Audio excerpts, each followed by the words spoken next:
అందరికీ నమస్కారం అండి. ఒక బ్రదరు క్రైస్తవుల్ని నోటికొచ్చినట్టుగా తిడుతున్నాడు. ఆ బూతులు భయంకరమైన బూతులు. ఆ బూతులు నేను చెప్పకూడదు, ఆ చెప్తుంటే ఇంకా నాకు కోపం పెరుగుతుంది. అలాంటి బూతులు క్రైస్తవులు ఏదో మత ప్రచారం చేస్తున్నారు అని తిడుతున్నాడు. ఒకసారి మీకు చూపిస్తా చూడండి.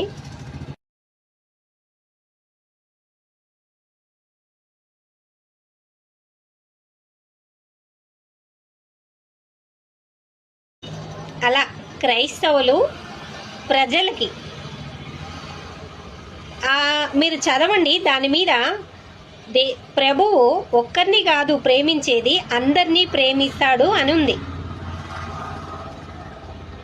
అందరినీ ప్రేమిస్తున్నాడు అని వాళ్ళు ప్రకటిస్తున్నారు.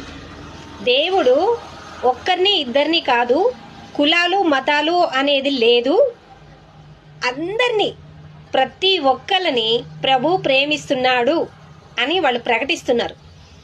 కానీ ఈ బ్రదరు చూపిస్తా చూడండి.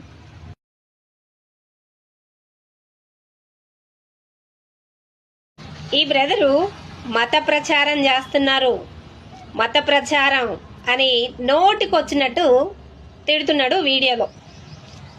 మతం అనేది నీకు తెలుసా బ్రదర్ గారు? తిడుతున్నారు కదా క్రైస్తవుల్ని, మత ప్రచారాలు చేస్తున్నారు, అలా ఇలా అట్టా ఇట్టా మీ నోటికి వచ్చినట్టు క్రైస్తవుల్ని తిడుతున్నారు కదా. అసలు కులం అంటే ఏంటి? ఈ కులాలు యాడ్ నుంచి వచ్చినాయి, ఈ మతాలు యాడ్ నుంచి వచ్చినాయి. ఈ మతం అంటే ఏంటి మీకు తెలుసా? అసలు ఫస్ట్ కులం యాడ్ నుంచి వచ్చింది? అసలు ఈ కులం అంటే ఏంటి? అసలు మతాలంటే ఏంటి? ఈ మతాలు ఎలా వచ్చినాయి? ఈ మనుషులు వేర్వేరు కులాలుగా ఎందుకు అయ్యారు, వేర్వేరు మతాలుగా ఎందుకు అయ్యారు మీకు తెలుసా? ఎందుకు అలా నోటుకు వచ్చినట్టుగా మాట్లాడుతున్నావు? వాళ్ళు మత ప్రచారం చెయ్యట్లేదు. దేవుడు అందరినీ ప్రేమిస్తున్నాడు, ప్రభువు అందరినీ ప్రేమిస్తున్నాడు అని ప్రకటన చేస్తున్నారు. మీరు తెలియకుండా పిచ్చి పిచ్చిగా నోటికొచ్చినట్టు క్రైస్తవుల్ని అలా తిట్టడం సభ్యతకరమైనది కాదండి.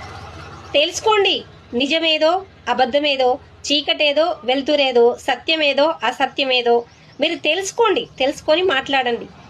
అలా నోరు పారేసుకోమాకండి, నోటికొచ్చినట్టుగా మాట్లాడమాకండి క్రైస్తవుల్ని. ఏదైనా మంచే చెప్తారు, వాళ్ళు చెప్పినప్పుడు మీకు ఇష్టమైతే దాన్ని మంచిగా చేయడానికి ఆలోచించండి, నోటికొచ్చినట్టు తిట్టమాకండి. మంచి తెలుసుకోవడానికి ప్రయత్నించండి.